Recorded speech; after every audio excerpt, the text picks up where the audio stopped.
tuongelee maneno ambayo yanakosewa sana katika lugha ya Kiingereza, hasa kwa sababu yanafananishwa na maneno fulani yanayotumika katika lugha yetu ya Kiswahili. Neno la kwanza, chocolate. Inabidi iwe chocolate. Chocolate. Neno lingine ni clothes. Sio clothes, clothes. Clothes. Clothes.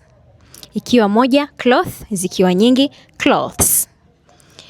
Neno lingine, months. Months of the year. Hapana, neno sahihi ni months. Months. Months. Neno lingine ni Tuesday. Sio Tuesday au Tuesday, ni Tuesday. Tuesday. Tuesday. Neno lingine Wednesday. Wednesday. Hapana, Wednesday. Wednesday.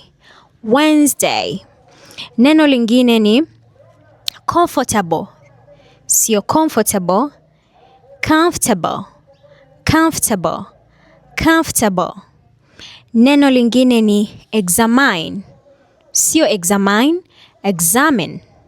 Examine. Examine. Neno lingine ni determine. Sio determine, ni determine. Determine. Determine. Neno lingine sio January, January. January. January. Neno lingine sio February, February. February. February.